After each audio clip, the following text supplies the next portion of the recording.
Estamos en el libro de los Hechos, capítulo 8. Y estamos predicando el Evangelio en Samaria. Hoy nos vamos a quedar en Samaria.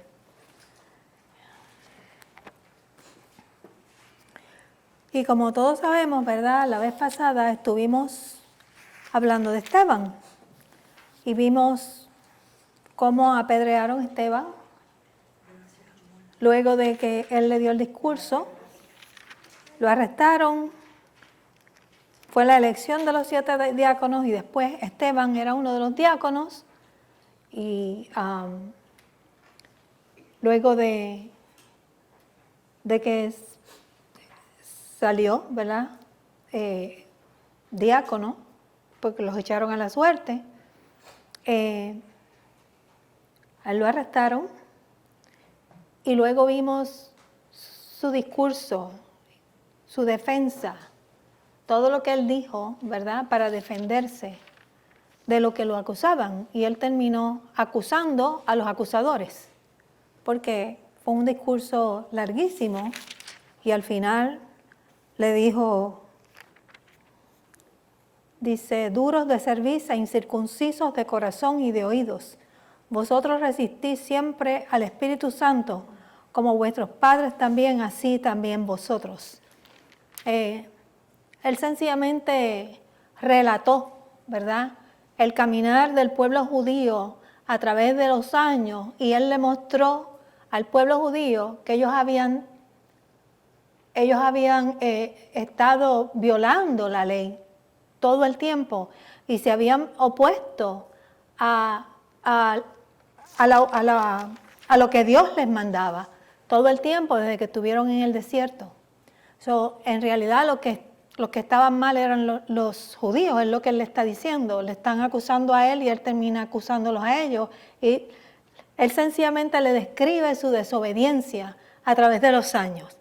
Pero al final, cuando él dice, veo a Dios y los ángeles, pensaron que esto era una blasfemia, se taparon los oídos, lo echaron afuera, lo apedrearon, lo mataron.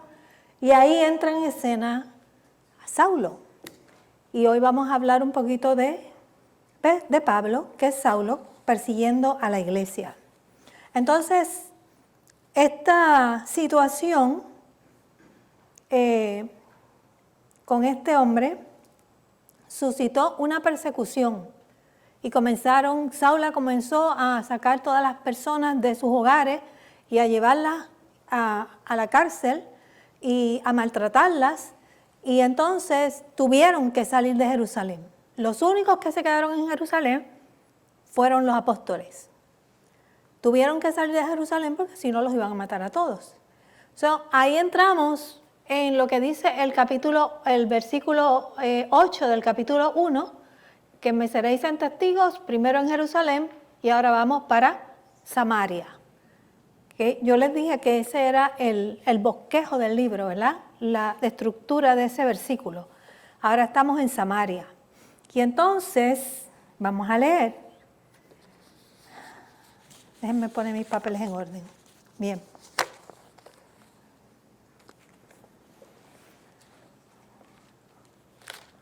Antes de leer, vamos a decir unas cositas. Yo no oré y yo me siento que tengo que orar. Estoy como fuera de línea. Así que yo sé que Carlos oró, pero yo me siento que tengo que orar, como para entrar en calor. Señor, yo te doy gracias en esta noche. Y en esta hora me presento delante de ti, Señor, y te pido que tu Espíritu, el Espíritu Santo, Señor, tu Espíritu, oh Dios, me dé palabra, me dé entendimiento, me dé sabiduría para compartir con mis hermanos la palabra que tenemos para hoy, Señor. Sé tú, Señor, llenando este lugar, Señor, con palabra de conocimiento y sabiduría, y dale entendimiento a mis hermanos para que podamos recibir la palabra en el nombre poderoso de Jesús. Y te lo pedimos todo. Amén. Bien. Ok, ahora vamos a entrar en calor.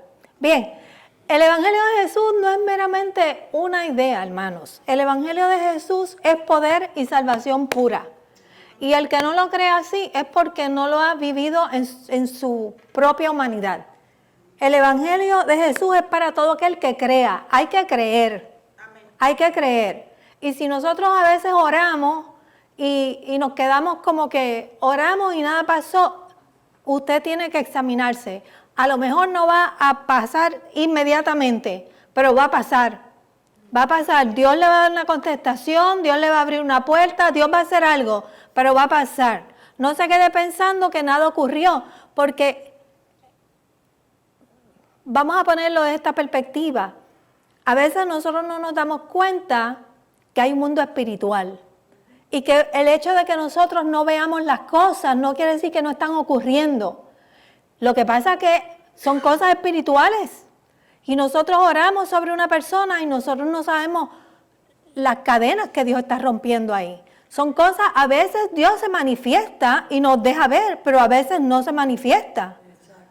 Pero está ocurriendo algo, porque estamos hablando de que Dios es espíritu y Dios no se anuncia cada vez que va a hacer algo. Está ocurriendo, por eso tenemos que creer, porque estamos orándole al Dios que conocemos y sabemos que Dios es capaz de hacer cualquier cosa.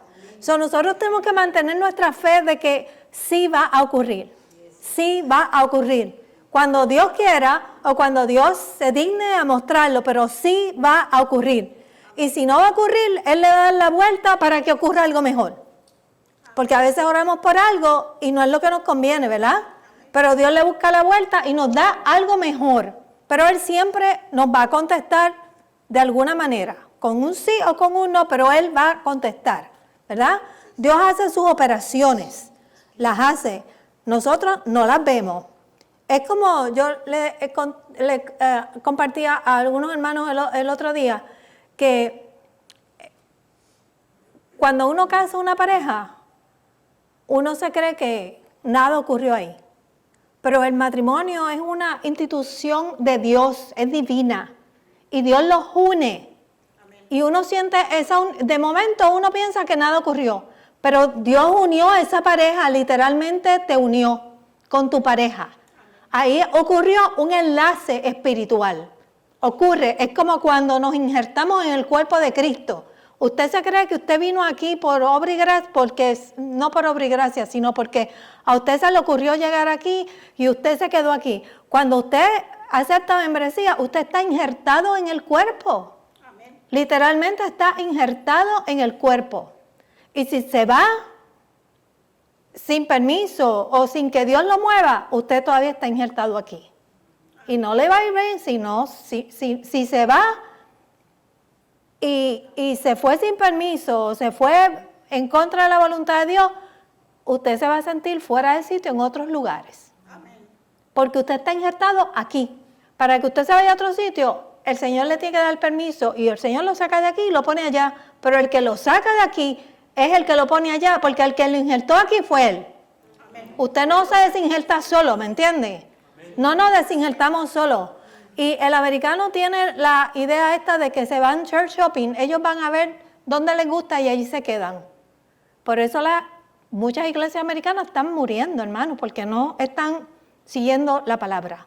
Estamos injertados en el cuerpo, es donde Dios, ellos no van, y eso yo lo veía mucho cuando Luis estaba pastoreando iglesias americanas, ellos se iban a buscar iglesias y era como un chiste, donde a ellos les gustara, estaban sus amigos, o estaba la música, o yo no qué, y allí estaban un ratito, y tú veías que al ratito se cambiaban para otra. Y era como que iban de un sitio a otro, parecía que estaban eso de compra. Estaban, sí, pero ¿tú veías algún crecimiento espiritual? No lo había. La iglesia para ellos era una salida más un domingo, ¿ves? Estaban cumpliendo. Lo que quiero decir es que hay cosas que se dan espiritualmente que nosotros no las vemos. De manera que el evangelio es para aquel que cree. Y el libro lo describía como que es una dinamita para romper las barreras del pecado y dejar los prisioneros libres. Porque cuando usted se encuentra con la figura de Jesucristo, usted se encuentra con una gran dinamita. Y uno siente la libertad en Cristo cuando uno realmente se ha convertido. Uno siente la libertad en Cristo y uno se llena de gozo. Y uno está loco por ir a la iglesia y ver qué es lo que va a pasar. Está la expectativa de que algo bueno va a pasar, porque ya algo bueno le ha ocurrido y usted quiere más de lo que ha recibido, ¿verdad? De manera que el momento ha llegado y ahora la iglesia se está moviendo de Jerusalén a Samaria. No, recordemos algo, que Samaria es un lugar donde hay una, ¿cómo diríamos? Una mezcla de naciones. Un lugar donde la gente se llaman mestizos, ¿verdad? Porque están los que vinieron del destierro con los judíos, se unieron y no son judíos puros. Y por eso ellos no hacían puente con los judíos puros, ¿verdad? Con el resto de la nación. Y es una nación idólatra. Es una nación idólatra y había mucho espíritu inmundo allí. Había mucha hechicería. Y donde primero se mueve el evangelio es hacia allá. Dios tiene un propósito con esa gente porque Dios quiere unir la nación y quiere mover el evangelio para que la gente que está en Jerusalén acepte la gente que está en Samaria. Porque ahora el evangelio es para todo el mundo. No se podían juntar con los de Jerusalén porque los de Jerusalén eran judíos puros que lo único que querían era su fariseísmo y su religiosidad y su ley. Y para ello, uno de afuera tenía que, ¿verdad?, convertirse al judaísmo. Y ellos no los aceptaban. De manera que ahora vamos a ver cómo Dios cambia. Esto es una operación divina. Esto es lo que es una operación, ¿verdad? Cómo Dios cambia ese mover y hace que estos apóstoles que se quedaron en Jerusalén se muevan ¿a dónde? A Samaria. Y los lleva. ¿Quién los lleva? Ellos no se movieron porque quisieron ir a Samaria. Por su cuenta no se iban a mover a ir a Samaria. Si ellos no quieren saber de Samaria. Los lleva el Espíritu de Dios por medio de esta persecución. Porque Jerusalén era el centro, ¿verdad?, de la vida religiosa de Israel. Y ahora hay una transferencia de poderes. La gente no se da cuenta. Pero en unos años más lo que va a ocurrir es que ese templo va a quedar destruido. Y todo va a quedar destruido. Y lo que Dios está haciendo es que está transfiriendo, tiene una nueva visión. Cuando Dios tiene una nueva visión, envía nuevos líderes. De manera que ahora la autoridad religiosa no va a recaer sobre los fariseos. Porque ese templo, que es el centro de donde ellos operan, va a quedar totalmente destruido. Dios está haciendo la transferencia hacia los apóstoles. Los apóstoles son los que van a ser los líderes religiosos del país de ahora en adelante. De manera que por eso se quedan en Jerusalén, porque ellos están operando ¿desde dónde? Desde donde se operan ¿cómo se llama? Desde donde se llevan a cabo las operaciones religiosas en el país. Y por eso ellos están allí. Es como cuando el gobernador, transferencia de poderes, ¿dónde están los gobernadores? Pues en la capital. Ahí es que está. Ahí es que está el poder religioso. Pero ahora el poder religioso ya no van a ser los fariseos, sino que se va a transferir a los apóstoles. Y ellos son los que van a moverse, ¿verdad?, a diferentes lugares a evangelizar. Eso es lo que está ocurriendo en estos momentos, aunque ellos no lo saben. Ellos no lo saben. Uno después mira hacia atrás y uno se da cuenta de qué es lo que está ocurriendo. Bien, entonces dice el versículo 1, ¿verdad? Y dice, y Saulo,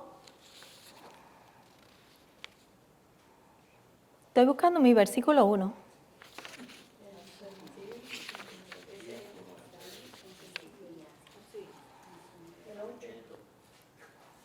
Estoy en el 8, en el 4.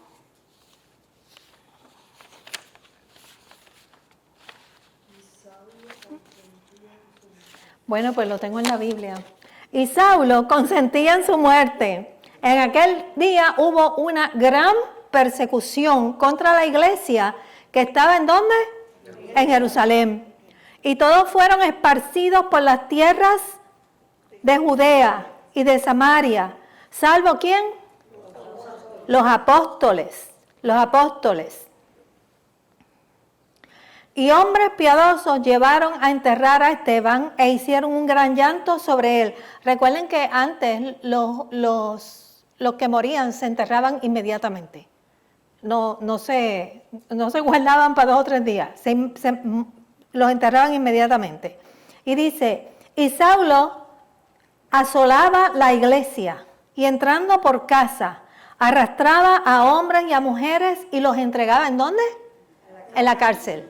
Los entregaba a la cárcel. Porque Saulo, recuerden que nacido en Tarso, ciudadano romano, ¿verdad? Educado a los pies de Gamaliel, aprendimos quién era Gamaliel la vez pasada, conocía la ley y su pasión era servirle a Dios, como nosotros. Nuestra pasión es servirle al Señor. Y para él estaba haciendo lo que correcto, porque eso era lo que él había aprendido, ¿verdad? Y por eso el Señor en un momento dado lo tumba del caballo y le dice, está en el camino equivocado. Porque el Señor conoce las intenciones y el corazón de este hombre. Un hombre comprometido con la causa de, en aquel tiempo, la ley. Pero ahora el Señor lo convierte, ¿verdad?, a el evangelio. Y él realmente pensaba que estaba haciendo lo correcto, y él tiene un papel clave en la persecución, porque él deseaba deshacer la iglesia de Cristo. El trabajo de él era devastar todo lo que se había montado, deshacerlo totalmente, y él pensaba que lo iba a lograr. Pero el hombre que piensa que atacando a los cristianos está destruyendo en estos momentos, ¿verdad?, destruyendo lo que estos cristianos han montado por 3 años consecutivos, ahora él no se da cuenta que lo que él está haciendo es cumpliendo con los propósitos divinos. Porque tenía que venir la persecución para que esta gente se fuera ¿qué? A predicar a otros lugares. Y ya desde el capítulo 1 Jesús se lo había dicho. Ustedes se van a ir a diferentes lugares. Y esto era lo que tenía que ocurrir para que se cumpliera la palabra. Y él no se da cuenta que Dios lo está usando para sus propósitos. Cuando él se cree que está devastando la iglesia y que le está masacrando, Dios está haciendo lo que él tiene que hacer. Este tiempo de persecución viene a ser un tiempo de refrigerio con señales y prodigios. Y el mensaje, ¿verdad?, continúa en medio de la persecución. Él quiso parar el mensaje persiguiendo a los hermanos. Pero lo que ocurrió fue que el mensaje, ¿qué? Ellos se fueron a los demás sitios y siguieron predicando. Como cuando los mandaron a la cárcel y los sacaron, pensaron que le iban a callar la boca, y cuando salieron se fueron a predicar donde mismo estaban. Y ahora no se van a predicar a Jerusalén, pero se van a ir a predicar a los diferentes lugares. Pues me mandaste para allá, me dijiste que me fuera, yo me voy, pero yo me voy con mi mensaje. La fe siguió creciendo, la fe siguió caminando, ¿verdad? Así es que, y Simón, aunque, ¿verdad?, no estaba convertido inicialmente, estaba solo impresionado con los milagros que se estaban haciendo. En un momento dado, también Simón se bautizó y supuestamente se convirtió. Pero no había evidencia de que ese hombre hubiese tenido arrepentimiento sincero. Recordemos que yo estaba hablando con algunas personas que estaban con una clase de bautismo, ¿verdad?, que la palabra dice que si confesares con tu boca, ¿y con qué tú vas a creer? Con tu corazón. Tú puedes confesarle con tu boca y no necesariamente creer con tu corazón. Y eso solamente lo sabe ¿quién? El Señor. Solamente lo sabe el Señor.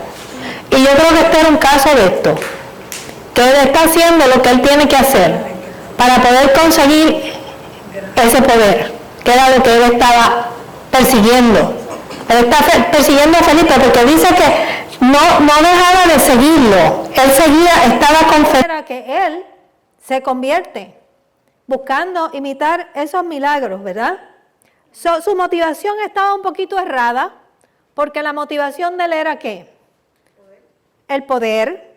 Él necesitaba ser una gran personalidad. Felipe tenía las masas detrás de él. Él quería ser como Felipe. De manera que cuando nosotros somos siervos de Dios, nosotros somos siervos para dar gloria a Dios y no para traer gloria a nuestras vidas. Somos siervos y él tenía toda la matemática al revés. Y cuando la gente ve el trabajo del Espíritu Santo, ¿verdad? Son movidos por fe. Pero este estaba movido por los intereses propios. Así que vamos a ver qué le pasó a nuestro amigo Simón. Deja ver, yo tengo unas notitas aquí. Unas notitas que dicen que realmente Felipe estaba predicando, y esto es algo que tenemos que entender. Lo menciono porque cuando usted lee los comentarios bíblicos, hay muchos comentarios que dice que los milagros y los prodigios ya no ocurren porque nosotros tenemos la palabra y que nosotros no necesitamos que esas cosas se repitan porque nosotros tenemos la palabra. No hay necesidad de que ocurran milagros y prodigios. Pero ciertamente nosotros, la palabra dice que las señales que nos siguen, nos seguirán. Y hay mucha gente que no cree en los dones del Espíritu Santo, ¿verdad? Y yo creo que por eso es que ellos hacen ese tipo de comentarios. Pero nosotros experimentamos milagros en la iglesia, ¿verdad? Y hay otros lugares donde la gente se sana. Yo no creo que los milagros y los prodigios han dejado de existir, porque la sanidad es un milagro y ocurre. Pero a lo que yo iba era que Felipe estaba predicando, pero los milagros y los prodigios, igual que le pasaba a los apóstoles, ocurrían porque la gente está aprendiendo lo que es el Evangelio. Y Dios tiene que evidenciar que esta gente viene de parte de Él. La palabra es respaldada ¿con qué? Con esos milagros y esos prodigios. Esto es evidencia de que este es el poder de Dios actuando en la vida de estos hombres, ¿verdad? Que Pedro y Felipe y toda esta gente está predicando, pero ellos están trayendo una verdad, es la verdad de Dios. Y entonces Dios los respalda con esos milagros y esos prodigios. Y por eso es que la crítica bíblica dice que eso ocurrió en ese momento porque Dios tenía que evidenciar que esto era real, que Jesucristo existía. Y los milagros y los prodigios existían para respaldar a los apóstoles. Y que ya eso no se ve, porque ya el cristianismo se regó a través de todo el mundo y todo el mundo sabe quién es Jesús y todo el mundo sabe que es el Hijo de Dios. Que no hay que complacer, no hay que convencer a la gente. Pero en estos momentos, para eso son los milagros y son los prodigios. Y yo voy a descartar la idea de que nosotros no necesitamos eso, porque nosotros como seres humanos necesitamos milagros de Dios de vez en cuando, ¿verdad? Un milagrito no viene mal de vez en cuando. A veces uno lo espera, ¿verdad? Aunque sea una palabra de aliento, uno espera ese bálsamo que viene de arriba. Bien, entonces, vamos al hecho de que, ¿quiénes eran los que se levantaban? Dice que muchos espíritus inmundos salían, estos dando gran voces, y que muchos paralíticos y cojos eran sanados. Así que había gran gozo en la ciudad. Dos cositas que todavía tenemos que tocar ahí. Había paralíticos y cojos, porque el énfasis aquí era que las personas que habían aceptado a Jesucristo se podían levantar y podían comenzar a caminar por el camino correcto. Los paralíticos y los cojos se levantaban y comenzaban a caminar por el camino de la vida. Y así como estos paralíticos y cojos estamos nosotros. Estamos cojos y estamos paralíticos espiritualmente. Y cuando nosotros nos enfrentamos con el gran poder de Dios, con un hombre llamado Jesucristo, nosotros nos encaminamos y aprendemos a caminar el camino que Dios nos ha trazado. Ese es el énfasis, ¿verdad?, en esta porción. Que nosotros aprendamos a caminar como caminaron los paralíticos y los cojos y nos mantengamos en el caminar correcto. Pero finalmente esta palabra dice que había gran gozo en aquella ciudad. A pesar de la persecución trajo gozo a la ciudad. ¿No es eso como, verdad, algo paradójico? Porque, y así es que nos tenemos que sentir, literalmente, cuando nosotros estamos en la tribulación, en la persecución, nos tenemos que sentir gozosos porque sabemos que cuando estamos en medio de esa tribulación y de esa persecución, aunque lloremos y nos sintamos a veces que no nos podemos levantar, sabemos que de esto vamos a salir victoriosos y que Dios nos va a enseñar algo y que cuando nos levantemos de aquí hemos dado 2 o 3 pasitos más hacia la meta del supremo llamamiento. Porque la experiencia nos va a enseñar y lo que ellos están diciendo es que nos alegramos porque en medio de la persecución yo voy a crecer. Me alegro porque en medio de la persecución yo sé que Dios se va a manifestar y va a hacer algo bonito en mi vida y en la vida de los demás. Cuando uno está en la persecución, si tú pones tus ojos en el problema, ¿verdad? No vas a poder ver lo que Dios está haciendo al otro lado de tu vida. Lo que tú vas a cosechar de esto. Y estos discípulos ponen sus ojos en esto. En estos momentos donde ellos están con tanta tensión, ¿verdad? Pero ellos están gozosos porque ellos acaban de pasar una experiencia con Jesús y están viendo que la palabra que Jesús les dio se está cumpliendo. Y a ellos no les importa. Ellos van con gozo porque ellos lo que quieren es, ellos están viendo la palabra cumplida y mientras más ven que ocurren cosas, más quieren hacer, porque quieren seguir viendo. Es como cuando uno experimenta, ¿verdad? La presencia de Dios, uno no quiere salir de esa nube y ellos están bajo esa nube. Y aunque los encarcelen y los persiguen, ellos se quieren quedar en la nube. Se tienen que quedar en la persecución, porque en medio de la persecución es que ocurre el milagro de Dios. No es paradójico eso, en medio de la persecución es que ocurre el milagro de Dios. Y eso es lo que nosotros tenemos que pensar, que en medio de nuestra tribulación es que va a ocurrir el milagro de Dios. Y aunque nos duela, tenemos que caminar como caminaban estos discípulos, gozosos, porque están haciendo la voluntad de Dios. En algún momento algo va a ocurrir. La palabra de Dios se cumple en nosotros cuando Santiago dice, es necesario que por muchas tribulaciones, ¿verdad? Ustedes sean salvos. Es necesario. A veces no las queremos, pero nos llegan porque es necesario. Tenemos que aprender a cambiar nuestra mentalidad porque nos ponemos depresivos, nos ponemos tristes, pero yo no veo eso en los discípulos. Los están persiguiendo, los están matando. Ya vieron que mataron a Esteban, pero eso no ha ocurrido. Esta gente está en fuego. ¿Tú no has hablado hoy? Sí, tú. Él siempre me dice, pastora, y dice algo. Bien. ¿Algún comentario, algo que ustedes quieran decir? Pastora. Ok. Es una invitación, fue una invitación a que dijeras algo. Yo creo que, volviendo un poquito atrás, cuando estabas hablando de que cuando se abren los ojos espirituales, en la escritura hay una parte donde está Eliseo con su criado, no era criado, era su aprendiz, donde él le pide al Señor que le abra los ojos espirituales. Y él ve muchos caballos, muchos hombres de a caballo, porque los sirios lo iban a atacar.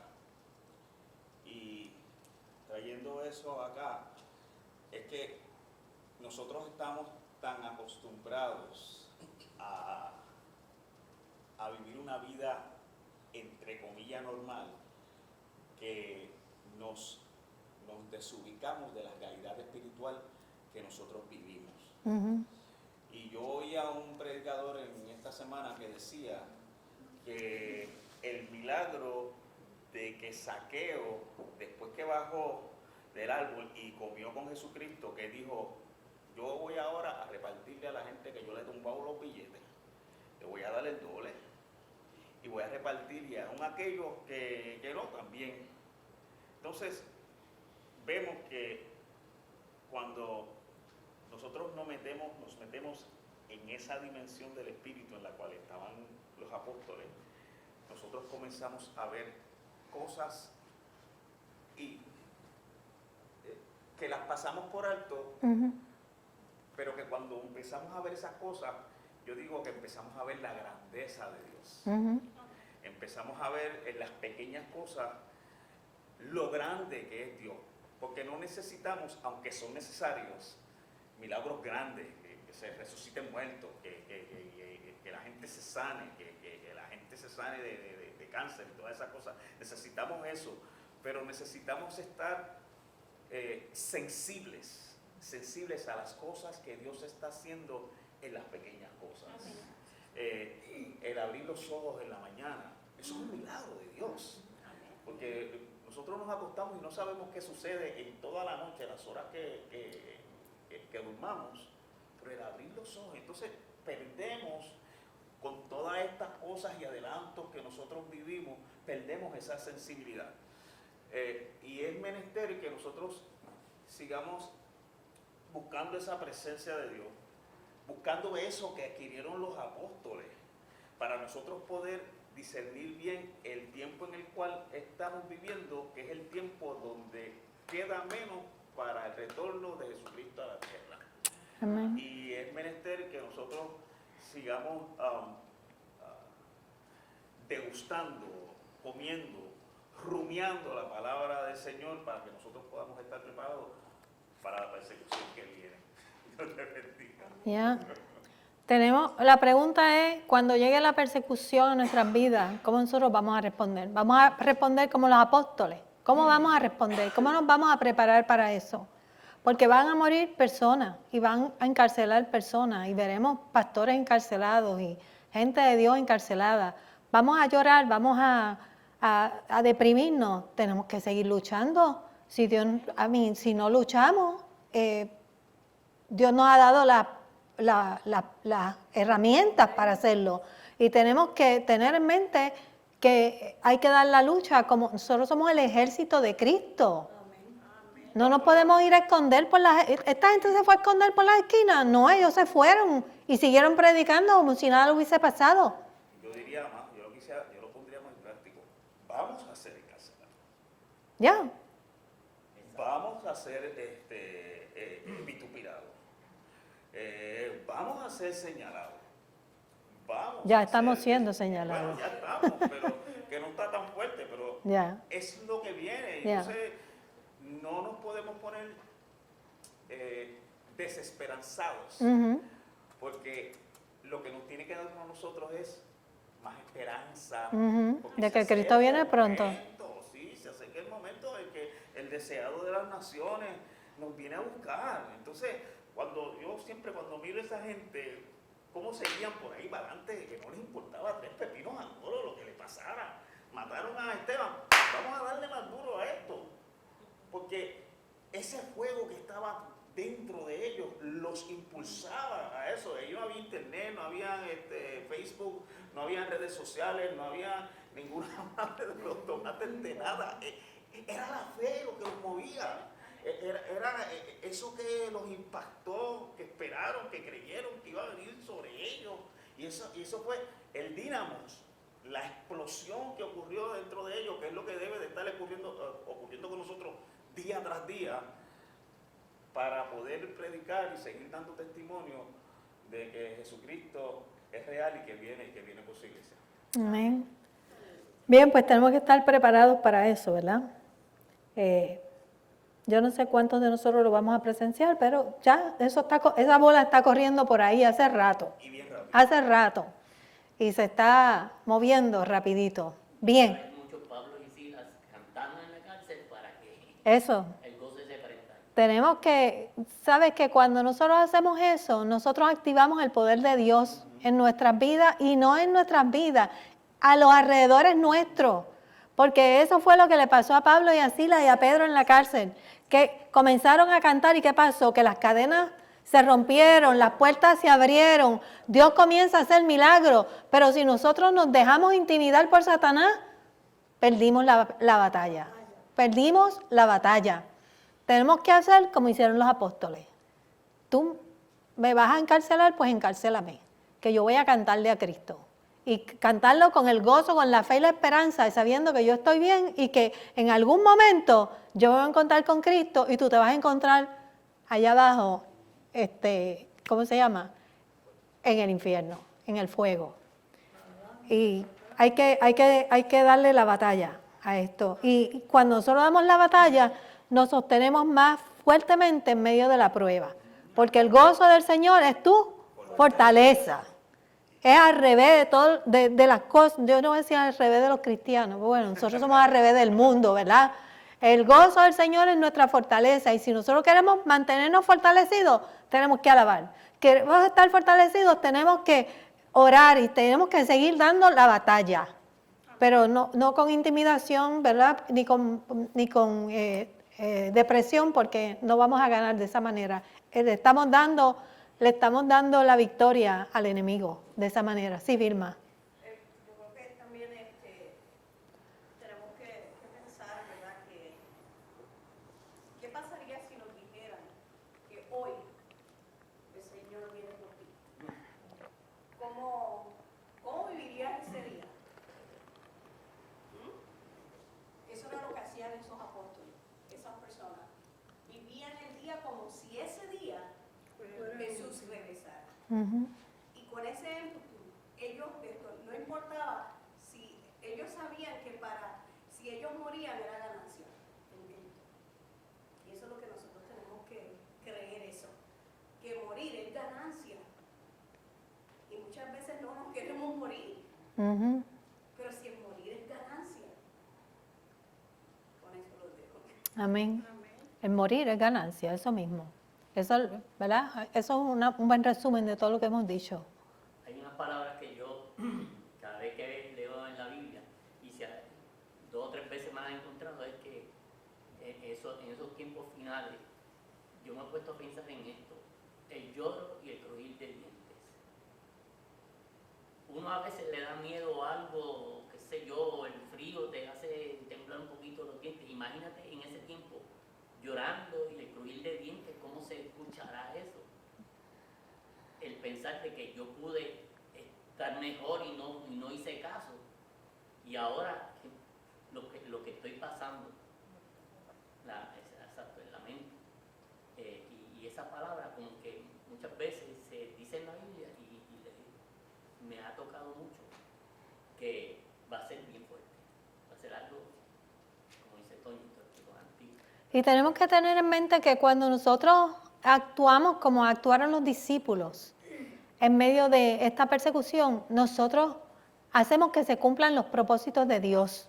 Porque fíjate que Dios tiene un propósito en que a ellos los persigan, pero que tiene un propósito en que a nosotros nos pase tal vez una enfermedad. Tiene un propósito en todo. Si Felipe y todos los demás que estaban se sienten amedrentados y se van a esconder, no se da el propósito de Dios de qué. De que se conviertan en Samaria, ni en Judea, ni de los otros que estaban en Chipre. ¿Se fueron a hacer qué? Porque estaban gozosos. La actitud que nosotros asumamos ante el evento va a determinar que se cumplan los propósitos de Dios o que no se cumplan. Porque los que vamos a cumplir esos propósitos somos nosotros. Dios nos usa a nosotros para que los propósitos se cumplan. De manera que hablábamos de las cárceles, ¿verdad? Si nosotros cantamos y alabamos, Dios se mueve en medio de esto. Y si nosotros vamos y predicamos, ¿qué pasó allí? Una revuelta. Y se convirtieron miles de personas. Se cumplieron los propósitos de Dios, pero ¿a base de qué? De que nosotros reaccionamos como teníamos que reaccionar. De que los discípulos reaccionaron como tenían que reaccionar. Nos podemos quedar sentados y no hacer nada y nos van a comer los nenes crudos. O podemos lanzarnos al campo de fuego donde pensamos que nos van a comer los cocodrilos y la gloria de Dios se va a manifestar como se manifestó aquel día en Samaria, donde hubo milagros y prodigios y la gente sencillamente reaccionó a la palabra cuando un sitio donde ningún judío quería meterse. Es irónico, ¿verdad? Por eso yo creo que escogieron a Samaria para hablar sobre lo que estaba ocurriendo, porque en los demás lugares se le estaba hablando a los judíos, pero aquí le están hablando a quién, a los gentiles, de los que nadie quería saber, los mixtos, los mestizos, como le llamaban ellos. Hasta ellos se convirtieron. Eso lo hizo el gran poder de Dios. ¿Pero por qué? Por un hombre que estuvo dispuesto a ir y a predicar en medio de la persecución. Nos tenemos que aplicar esa palabra. Hay veces que, muchas veces cuando nos pasan pruebas y luchas, es cuando Dios también nos está probando. Claro. Ver cuál realmente es nuestra fe y hasta dónde estamos dispuestos a seguirle. Y muchas veces nos duele que nos toca en lo más que son nuestros hijos. Y ahí es donde nosotros, Ahí es donde nosotros realmente, Dios ahí nos está probando. Claro, pero la Escritura dice que el que no esté dispuesto a dejar que padre, ni madre, ni hijo por su causa, no es digno del reino de Dios. No es digno de no es digno de él. Y ahí es que tenemos que, es difícil dejar los hijos, es difícil dejar los nietos. Amén. Porque cuando tú piensas, ¿verdad? Aunque los hijos son grandes, son tus hijos. Y ellos ya se saben defender. Pero ¿qué de un chiquito? ¿Qué de los bebecitos? ¿Cómo tú vas a manejar eso? Hay que hacer lo que uno pueda, hermana. Pero hay que, el Señor nos va a probar. Y nos prueba. Bien, estábamos en qué versículo? Vamos para el 14. Ok. Eso dice, cuando los apóstoles que estaban en Jerusalén, ya hablamos de eso, que los únicos que se quedaron en Jerusalén fueron ¿quiénes? Los apóstoles. Oyeron que Samaria había recibido la palabra de Dios. Plan de Dios. Plan de Dios. Enviaron allá ¿a quién? A Pedro y a Juan. No lo podían creer. Tuvieron que enviar los apóstoles para ver qué era lo que estaba pasando allí. Y dice, los cuales habiendo venido, oraron por ellos para que recibieran el Espíritu Santo, porque aún no había descendido sobre ninguno de ellos, sino que solamente habían sido bautizados en el nombre de Jesús. Entonces le imponían las manos y recibían al Espíritu Santo. Y cuando vio Simón que por la imposición de las manos de los apóstoles se daba el Espíritu Santo, les ofreció dinero diciendo, dadme también a mí este poder, para que cualquiera a quien yo impusiera las manos, reciba el Espíritu Santo. Un poquito atrevido el hombre, ¿no? Un poquito atrevido. Bien, los samaritanos, ¿verdad? No habían recibido al Espíritu Santo, pero Juan y Pedro vienen a orar y vienen a imponer manos. Y ya les dije que Juan y Pedro tienen que venir ¿para qué? Es señal de autoridad. Vienen en señal de autoridad. Porque Felipe era un diácono. Juan y Pedro representa, ¿verdad? La autoridad religiosa ahora en Jerusalén. Y ellos vienen a ver lo que está ocurriendo, porque lo que va a ocurrir aquí va a ocurrir en muchos otros lugares.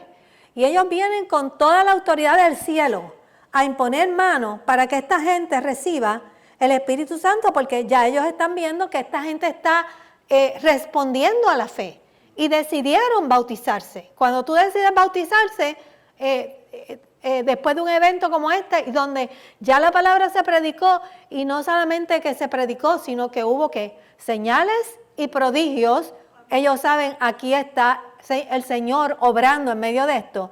Ellos fueron e impusieron manos, ¿verdad? Recuerden que ya Dios le había dado a Pedro las llaves del reino, y él había sido el que había predicado en Hechos 2, y está, ¿verdad? Y luego tuvo la disensión con los judíos y había ido preso y había levantado al paralítico de la puerta de Hermosa. Él fue preso y discutió con todos estos judíos, de manera que él era la persona en estos momentos que estaba a la lid, ¿verdad? Estaba como líder de los apóstoles. Y tenía que mostrar su autoridad apostólica, pero eso solamente pasó aquí, en Samaria. Luego, en los demás lugares, ya ellos se dieron cuenta de que el Señor estaba trayendo gentiles tanto como judíos. Y ahí luego es donde se forma la situación con Pablo, ¿verdad? Porque él se quería quedar atado a la ley, pero Pablo le dijo que no. Bien, se abre la puerta a los judíos. Él abrió la puerta a los judíos en Pentecostés. Y luego, ¿verdad? Entraron los samaritanos y luego el resto de los gentiles en el capítulo 10 lo vamos a ver. Pero entonces, ¿qué pasa? Dice el versículo 20. Entonces Pedro le dijo, tu dinero perezca contigo porque has pensado que el don de Dios se obtiene con dinero. No tienes tú ni parte ni suerte en este asunto porque tu corazón no es recto delante de Dios. Fíjense que, ¿verdad? Uno puede, Pedro inmediatamente puede discernir la condición espiritual de este hombre, inmediatamente. Y dice, porque arrepiéntete pues de esta tu maldad y ruega a Dios que quizás te sea perdonado el pensamiento de ¿dónde? De tu corazón, porque en hiel de amargura y en prisión de maldad veo que estás. Este hombre no había nacido de nuevo. Por eso, ¿verdad? Al principio especulamos. Él confesó con su boca, pero él no creyó con su corazón. Él está siguiendo el gran poder de Dios. Y él todavía está tratando de comprar el evangelio con su dinero. Y él no había nacido de nuevo, aunque se había bautizado. Respondiendo entonces Simón dijo, rogad vosotros por mí al Señor, para que nada de esto que habéis dicho venga sobre mí. ¿Qué está preocupado ahora? Él no está arrepentido. Él está, ¿qué? Preocupado por lo que le va a pasar. Por el juicio que Dios va a traer sobre él. Él no está entendiendo. Fíjense que no tiene ningún entendimiento de lo que los apóstoles le están diciendo. Y ellos habiendo testificado y hablado de la palabra de Dios, ¿a dónde se volvieron? A Jerusalén, donde les pertenecía. Pero en medio de el camino, dice, y en muchas poblaciones de los samaritanos, anunciaron ¿qué? El evangelio. Ellos se fueron a predicarle a los samaritanos cuando iban camino a Jerusalén. Y estaba dispuesto a pagar. Eso nos da la base para entender que este hombre sencillamente no se había convertido. Su corazón dice Pedro, que no era recto delante de Dios. Pero él no lo negó. Cuando Pedro se lo dijo, él no le dijo, no, yo creo, no, yo quiero seguir a Jesucristo. Él en ningún momento negó lo que Pedro le está diciendo. Él lo que les dice es, rogad vosotros por mí, para que nada de esto que habéis dicho me pase. O sea, que él está admitiendo su culpa. Él está admitiendo su culpa. Bien, vamos entonces a pasar a los próximos versículos. Yo le hubiera dicho, ora tú. ¿Verdad? ¿Verdad que sí? Ora tú, arrepiéntate. Sí. Y ora, a ver si el Señor te perdona. Bien, entonces se fueron Pedro y Juan, que son el dúo dinámico, siempre están juntos. Y ahora vamos a ver qué le pasa a Felipe, porque esta porción se trata de Felipe, el etíope, Pedro y Juan. Esos son los 4 personajes que tenemos en este capítulo. Pedro y Juan, los 2 apóstoles, Felipe que está predicando en Samaria y el etíope que nos los vamos a encontrar ahora. ¿Ok? Bien, versículo 26 dice, un ángel del Señor habló a Felipe diciendo, levántate y ve hacia el sur, por el camino que desciende de Jerusalén a Gaza, el cual es desierto.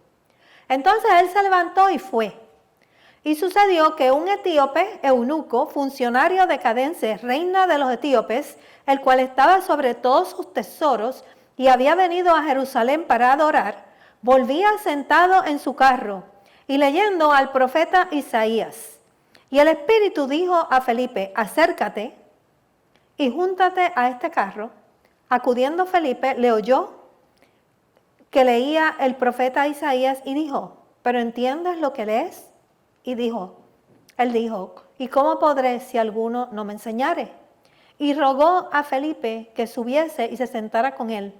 Y el pasaje de la Escritura que leía era este: como oveja muerta fue llevado, y como cordero mudo delante del que lo trasquila, así no abrió su boca, en su humillación no se le hizo justicia, mas su generación, ¿quién la contará? Porque fue quitada de la tierra su vida.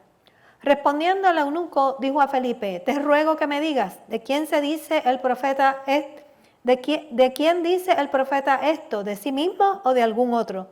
Entonces Felipe, abriendo su boca y comenzando desde la Escritura, le anunció el evangelio de Jesús. Y yendo por el camino llegaron a cierta agua y dijo el eunuco: aquí hay agua, ¿qué impide que yo sea bautizado?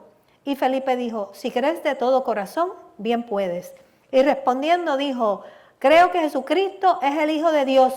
Y mandó a parar el carro y descendieron ambos al agua, Felipe y el eunuco, y le bautizó.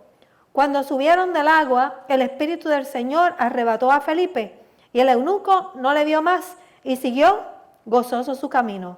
Pero Felipe se encontró en Azoto y pasando anunciaba el evangelio en todas las ciudades hasta que llegó a Cesarea. Bien. Aquí tenemos que un ángel del Señor le habló a Felipe.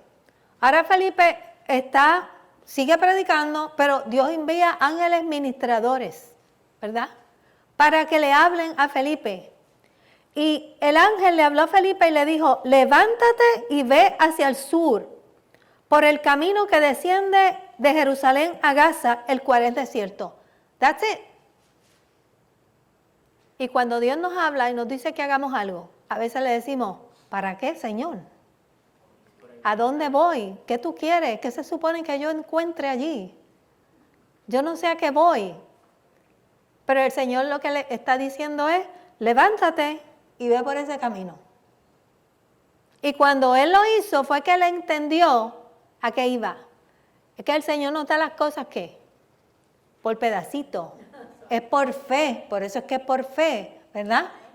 Es por fe.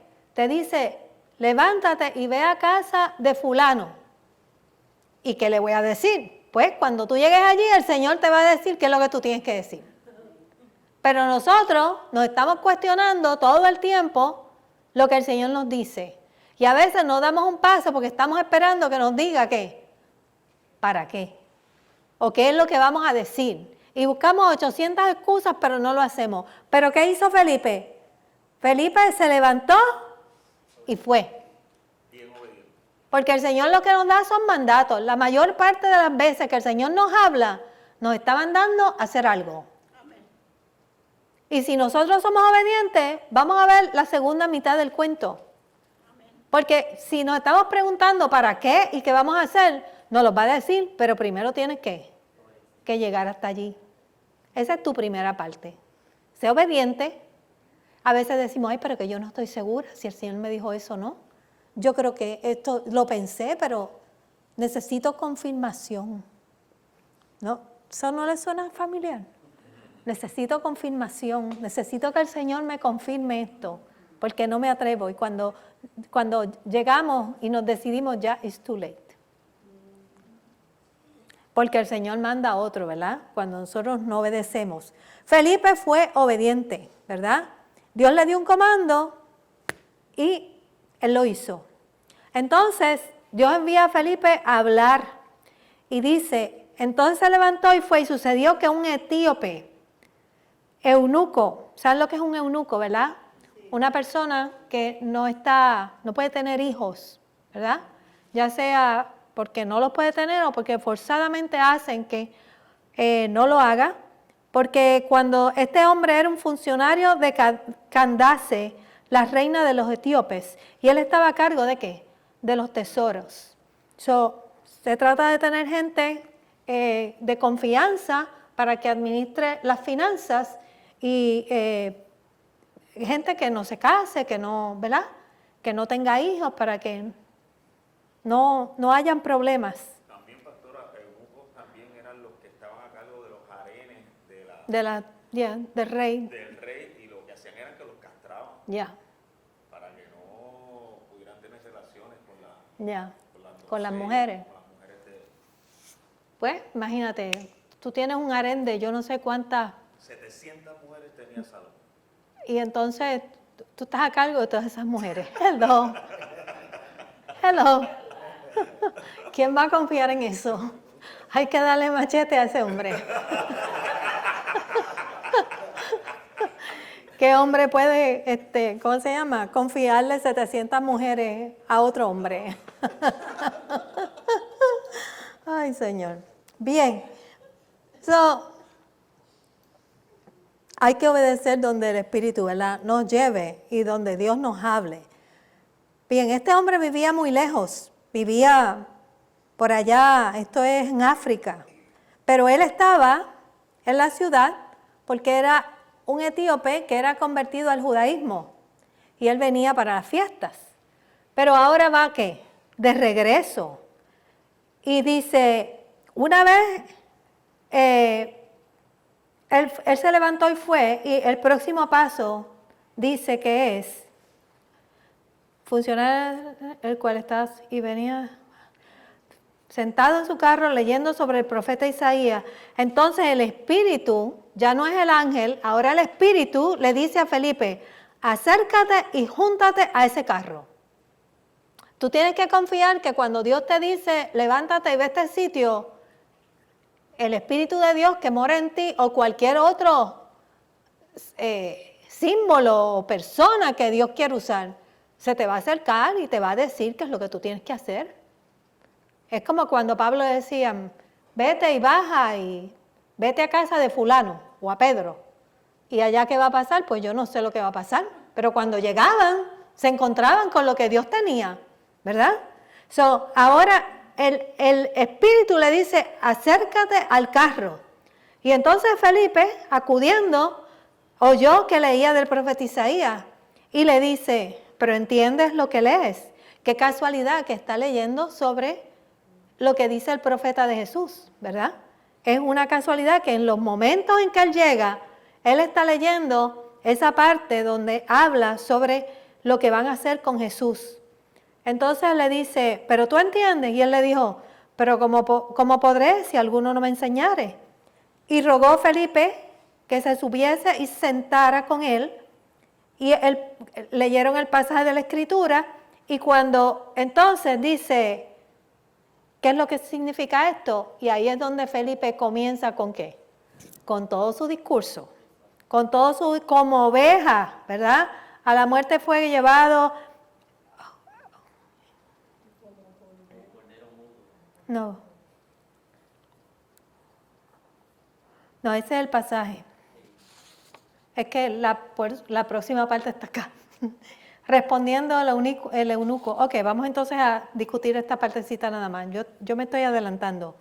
Este hombre venía de muy lejos, ¿verdad? Del sur de Egipto. Ya dije que era un eunuco. Y ya dije lo que tenía que decir. Ahora vamos al 34. Es que yo lo digo y después me doy cuenta que no me quiero perder nada de lo que tengo ahí, pero es que me lo sé y entonces después chequeo todos los puntos que tengo. Bien, vamos al 34.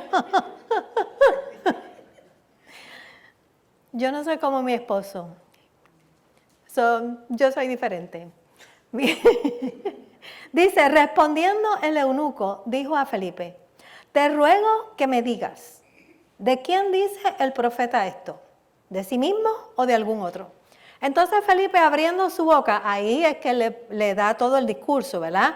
Y comenzando desde la Escritura, le anunció que el Evangelio de Jesús, las buenas nuevas. Aquí es que Felipe le va a predicar. ¿Sabe por qué le va a predicar? A uno. ¿Para dónde va este hombre? Va para allá, para África, de donde él viene. Y él va embollado en el Espíritu. Adivina qué es lo que él va a hacer. Él va a llevar el Evangelio allá. Y el Señor sabe que él viene de camino y lo intercepta. Manda a Felipe, háblale a este hombre, porque él sabe que este hombre va a ir y va a llevar la palabra al otro lado del hemisferio. Así es que el Señor hace las cosas. Le habla a uno, pero ese uno, yo estoy segura que se multiplicó en unos cuantos, ¿verdad? Bien, y el hombre dice, y yendo por el camino llegaron a cierta agua y dijo, aquí hay agua que impide que yo sea bautizado. Este hombre recibió la palabra como en un momento. Claro, Felipe estuvo allí por mucho tiempo, porque toda esta conversación que él tuvo y después él le trajo toda la trayectoria de Jesús hasta que fue crucificado. No fue un proceso, dice que corrieron como 60 millas juntos. Estuvieron hablando del evangelio hasta que llegó el momento donde el hombre vio agua y dijo, ok, yo me quiero bautizar. La palabra le llegó y él tomó la decisión donde allí, porque él sabe que Felipe le está presentando un cuadro que necesita una respuesta. Necesita una respuesta. Y su respuesta fue, yo me quiero bautizar. Él no dijo otra cosa. Dice, ¿qué impide que yo sea bautizado, verdad? Y respondiendo dijo, entonces dice, Felipe le dijo, si crees de todo corazón, bien puedes. Bien puedes significa, en términos legales, es legal, Dios va a recibir. Si tú crees, Dios va a recibir tu petición. O Dios va a recibir tu corazón. Es legal lo que tú vas a hacer. Y respondiendo dijo, creo en que Jesucristo es el Hijo de Dios. Y mandó a parar el carro y descendieron y le bautizó. Entonces, ¿qué pasa después?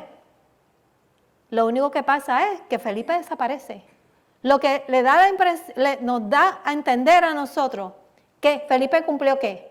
Su misión, porque el Señor lo llevó allí y el Señor ¿qué? Se lo llevó.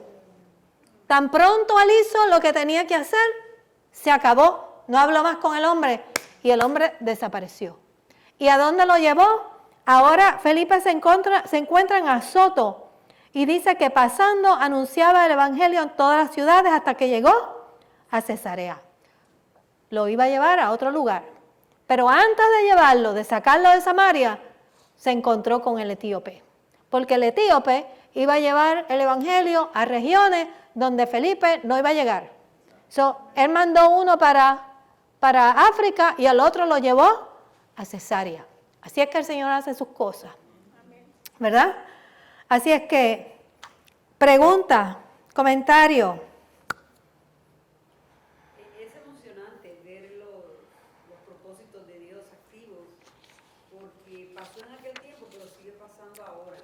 El Señor nos sigue mandando así sus tiempos, ¿por qué estoy aquí? Y de repente cae la persona a la que le tenemos que decir algo, y vemos lo que hace el Señor. Lo seguimos viendo. Y es importante que nosotros entendamos, hermano, porque fíjense, ¿quién es el que está haciendo aquí toda esta operación espiritual? ¿Es Dios? ¿Es el Espíritu Santo o es Jesús? El Espíritu Santo. El Espíritu Santo es el que está trabajando. Y si nosotros queremos que Dios nos use, nosotros tenemos que aprender a operar como el Espíritu Santo quiere que nosotros operemos. Tenemos que aprender a escuchar la voz de Dios a través del Espíritu. Tenemos que esforzarnos en eso, porque la gente le quiere servir a Dios, pero no saben cómo oír la voz del Espíritu. Hay que esforzarse y escuchar, aprender a escuchar, porque así es que Dios nos usa, Dios nos habla. No siempre nos manda ángeles, a Él le manda un angelito, pero todo lo demás lo hizo ¿qué? El Espíritu de Dios. Y así estaban los demás. Y nosotros tenemos que ponerle atención a eso, porque ese es nuestro ayudador, ese es el que Dios ha mandado para que nos ayude. Y nosotros tenemos que saber interrelacionarnos con ese espíritu. Ese espíritu está junto al de nosotros. No hay ninguna razón por la cual nosotros no aprendamos, porque los dos están ahí juntitos. Uno es un mentor del otro. Tenemos que aprender a usar esas herramientas que Dios nos ha dado para que Dios nos use con más poder. Porque si no, nos quedamos como que fue el Señor que me habló, no fue el Señor que me habló. Pero si nosotros aprendemos a oír la voz del Espíritu, nosotros no vamos a tener duda de que fue el Espíritu de Dios. ¿Qué hizo Felipe cuando le dijo el Espíritu, acércate a ese carro? Fue y se le acercó. Y así es que nosotros tenemos que aprender a responder. Si somos Toma. nosotros cuestionamos. Sí. ¿Para qué me voy a acercar al carro? Seguro. Yo sé que toma tiempo, hermanos, pero si nosotros aprendemos a responder, si usted no está seguro, hágalo y usted va a aprender que fue el Espíritu. La próxima vez usted sabe, pero si usted se queda sin hacer nada, siempre se queda con la duda y la próxima vez que Dios le hable, tampoco va a responder porque también tiene la duda. Y muchas veces nos arrepentimos después que no le hacemos caso a la voz de Dios. Ujú. Porque tenemos miedo, porque cuestionamos a Dios. ¿Y para qué? Entonces Dios no se glorifica porque no obedeciste en el primer mandato. Entonces Dios no te habla más. Queriendo a nosotros que nos hable, si nosotros no obedecemos, dice, ¿para qué te voy a hablar si no vas a obedecer? El Señor se va con los que se atreven. Con los que se atreven. Aunque no sepamos, nos tenemos que atrever. Porque atreviéndonos es que aprendemos. Por eso dice que no podemos ser oidores, sino hacedores de la palabra. Y como quiera usted le busque la vuelta a la palabra, siempre caemos en el mismo sitio. Obediencia. Hay un corito que dice, si tú te duermes, otro vendrá y tu corona. Y- ¿Por qué? Porque estamos con esa duda y nunca arrancamos, entonces pues alguien más lo va a hacer. Ya. Entonces se queda con ese dolor, uno que ¿por qué no lo hice? Así. Después uno se da cuenta de lo que Dios quería hacer y uno dice, too late. La próxima vez vamos a ver la conversión de Saulo, hermano.